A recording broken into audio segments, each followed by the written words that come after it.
শান্তিনিকেতন থেকে আমরা রওনা দিয়ে দিয়েছিলাম তারাপীঠের উদ্দেশ্যে। অনেক দিনের ইচ্ছে ছিল যে ছেলেকে একবার হলেও তারাপীঠের মায়ের কাছে নিয়ে যাব, আর সেই আশা পূর্ণ করতেই ট্রেনে চেপে বসলাম।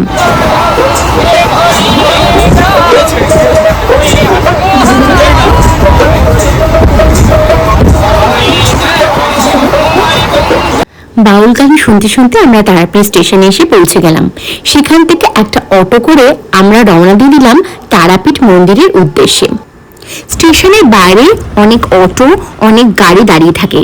আপনি নিজের ইচ্ছে মতো অটো বা গাড়ি ভাড়া করতেই পারেন। আমরা এখানে একটা পার্সোনাল অটো ভাড়া করেছিলাম, যেখানে শুধুমাত্র আমার ফ্যামিলি ছিল, তাই এই অটো ভাড়া বাবদ 300 টাকা নেওয়া হয়েছিল, যেটা আমরা যেই হোটেলে থাকবো সেই হোটেলের সামনে কিন্তু আমাদের নামিয়ে দেওয়া হয়েছিল। স্টেশনের বাইরে আরো এরকম কিছু গাড়ি আছে যেখানে একসঙ্গে অনেক লোক তোলে, সেখানে ভাড়াটা একটু কম পড়ে। তো আমরা প্রথমেই হোটেলে নেমে তারপর আমরা ওখানে ব্যাগপত্র রেখে পৌঁছে গেছি মুন্ডমালিনী কালীর বাড়ি। আর এখানেও আজকে আমরা দুপুরের ভোগ প্রসাদটা গ্রহণ করব। এখানে মোটামুটি ভোগের টাইমিং শুরু হয় দুপুর 1টা থেকে দুপুর 2:30 অবধি। আপনি যদি এখানে ভোগ নিতে চান তাহলে কিছুক্ষণ আগে এসে ভোগের টিকিটটা কেটে নিতে হবে। পার হেড মূল্য হচ্ছে 70 টাকা করে। এখানে কিন্তু নিরামিষ ভোগই দেওয়া হয়। আপনি এখানে বসে ভেতরে চেয়ার টেবিলে খেতে পারবেন। এখানে ভোগে নিবেদন করা হয় হচ্ছে ভাত, নিরামিষ একটা ডাল, 2 রকমের ভাজা, একটা সবজি, চাটনি আর হচ্ছে নারকোলের পায়েস। একদম বাড়ির তৈরি পরিষ্কার পরিচ্ছন্ন ভাবে এই ভোগটা সবাই মিলে তৈরি করে। সবাইকে ভোগ দেওয়ার আগে প্রত্যেকদিন এভাবেই মন্ত্র পড়ে ঈশ্বরকে প্রার্থনা করে তবে ভোগ নিবেদন করা হয়। আমাদের ইচ্ছে ছিল সেদিনই বিকেলবেলা আমরা তারাপীঠ মায়ের মন্দিরে পুজোটা দিয়ে দেবো। তাই বিকেল হতে না হতেই আমরা নতুন করে স্নান করে পরিষ্কার পরিচ্ছন্ন জামা কাপড় পরে আমরা ওখানকার দোকান থেকে ডালি গ্রহণ করে চলে গেছিলাম মায়ের ওখানে পুজো দিতে। আর এই দোকানটা থেকে আমরা ডালি নিয়েছিলাম।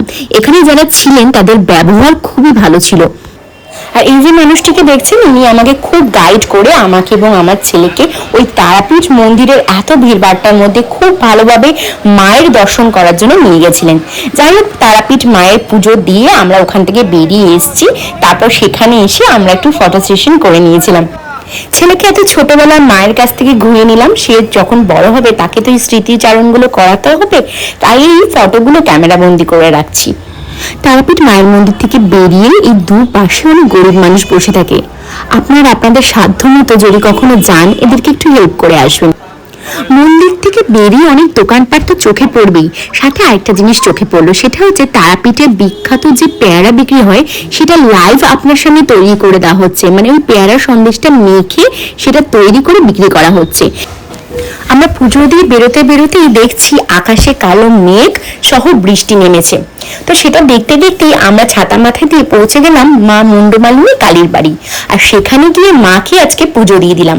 আর মার এই পরনের লাল শাড়িটা আজকে আমরা মায়ের পায়ে অর্পণ করেছি। মাকে কিন্তু শাড়িটা পরে খুব সুন্দর আর মিষ্টি দেখতে লাগছে, তাই না?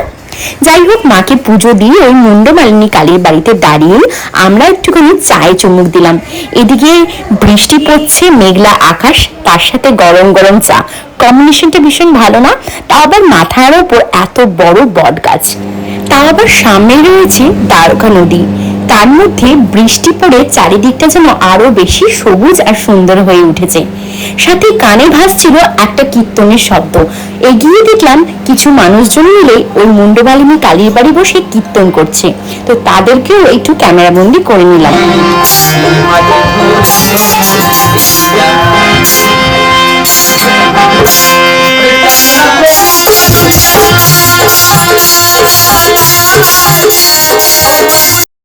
আমার সব থেকে ভালো লাগছিল এই বাচ্চাটাকে দেখে, কত সুন্দর গানের তালে তালে বাজনা বাজাচ্ছিল। যাই হোক, ওখান থেকে বেরিয়ে খুব খিদে পেয়ে গেল। তো চলে পড়লাম হচ্ছে তারাপীঠের সব থেকে স্পেশাল গরম গরম বড় বড় সিঙ্গারা আর ওখানকার স্পেশাল ল্যাংচা খেতে। তো ওখানে বসে আমরা বিকেলের টিফিনে ল্যাংচা আর সিঙ্গারা খেলাম। এখানে কিন্তু আরেকটা জিনিসও স্পেশাল, সেটা হচ্ছে এখানকার মুড়ি আর চপ। তো একটুখানি এগিয়ে চোখে পড়লো সেই চপের দোকান, যেখানে হরেক রকমের চপ ছিল। তো আমি লোভ সামলাতে না পেরে প্রত্যেকটা চপে কিন্তু একটা একটা করে নিলাম, যে হোটেলে বসে মুড়ি দিয়ে খাবো বলে। এখানে চপের সম্ভারের মধ্যে কি কি ছিল বলতো? ছিল হচ্ছে ডালের বড়া, ধনেপাতার চপ, আলুর চপ, বেগুনি, লঙ্কার চপ, আরো অনেক কিছু। এগুলো নিয়ে আমরা হোটেলের উদ্দেশ্যে রওনা দিলাম। আর আমাদের হোটেলের পাশে ছিল এই সুন্দর মন্দিরটি। চলো মন্দিরের ভেতরটা তোমাদের একবার ঘুরিয়ে নিয়ে আসি। তারাপীঠে অনেকবার এসেছি, কিন্তু এই মন্দিরটা কিন্তু এইবারই আমার চোখে পড়লো। এই মন্দিরটির নাম হচ্ছে ভারত সেবাশ্রম সংঘ। আর এই মন্দিরটা ঠিক মুন্ডমালিনী কালীর বাড়ির একদম পাশে। আর এই মন্দিরের ভেতর রয়েছে ওঙ্কারনাথের ফটো, সাথে ভোলে বাবার একটা মূর্তি তৈরি হচ্ছে, যেটা আশা করছি পরের বছরের মধ্যেই তৈরি হয়ে যাবে। মন্দিরের চারিপাশটা কিন্তু গাছপালা দিয়ে ঘেরা, আর খুব মনটা শান্ত হয়ে গেছিল মন্দিরের ভেতর ঢুকে। যাই হোক, মন্দির থেকে বেরিয়ে এসে আমরা আমাদের হোটেলের সামনে থেকে অটো ধরে চললাম স্টেশনের উদ্দেশ্যে, কারণ আজকে বাড়ি ফিরতে হবে। কোথাও যাওয়ার নাম শুনলে মনটা যেমন খুব ভালো হয়ে যায়, আবার কোথাও বেরিয়ে আসার পথে বাড়ি ফিরতে হলে তখনও কিন্তু মনটা আবার খারাপ হয়ে যায়। বহু বছর পর বাবা মার সাথে ঘুরতে বেরোলাম। লাস্ট ঘুরতে গেছিলাম হচ্ছে বাবা মার সাথে ভাইজাকে, তারপর সোনাঝুরি হাট, এখন হচ্ছে তারাপীঠ। এই হচ্ছে তারাপীঠের মেন গেট, যেখান দিয়ে আমরা বেরিয়ে সোজা স্টেশন গিয়ে পৌঁছবো। তারাপীঠ মন্দির থেকে স্টেশনের দূরত্ব হচ্ছে মাত্র 30 মিনিট। আর দেখতে দেখতেই আমরা স্টেশনে এসে পৌঁছে গেলাম আর ট্রেনে উঠে পড়লাম। ট্রেনে এতটাই গরম ছিল, লাস্টে আমার ছেলেকে এত গরমের কারণে ওকে খালি গা করে দিয়েছি, আর ওর শরীরটাও একটু খারাপ লাগছিল। ট্রেনে হঠাৎ করে শরীর খারাপ থাকার কারণে আমি ডিসাইড করলাম বাপের বাড়ি না ফিরে সোজা বাড়ি যাব, আর ওখানে গিয়ে ওকে পরের দিনই ডক্টর দেখাবো। তো মায়ের মনটা খুবই খারাপ হয়ে গেছিল, কারণ হঠাৎ করে আমি ডিসিশন নিয়েছি যে আমি সোজা স্টেশন থেকে, হাওড়া স্টেশন থেকে বাড়ি ফিরে যাব। তাই মা খুব কান্নাকাটি করছিল। তো যাই হোক, আমার ছেলেকে তো বাড়িতে এসে ডক্টর দেখাতেই হবে, তাই পরের দিন বাড়িতে এসেই ছেলেকে আমি ডক্টরের কাছে নিয়ে গেছি, এবং ছেলেকে ডাক্তার দেখানোর পর ছেলে এখন অনেকটা বেশি সুস্থ আছে। মায়ের বাড়িতে আমার গোপু সোনাদের আমি রেখে চলে এসেছিলাম, আর লাগেজটাও ফেলে এসেছিলাম, তো মা সেটা পৌঁছতে চলে এসেছে আমার বাড়িতে। আসো আসো আসো, কি আসো আসো আসো। তো আমার চ্যানেলের ভিডিওগুলো যদি তোমাদের ভালো লাগে তাহলে প্লিজ আমার চ্যানেলটা সাবস্ক্রাইব করে দিও। তো আজকের মতো এখানেই ভিডিওটা শেষ করছি। বাই।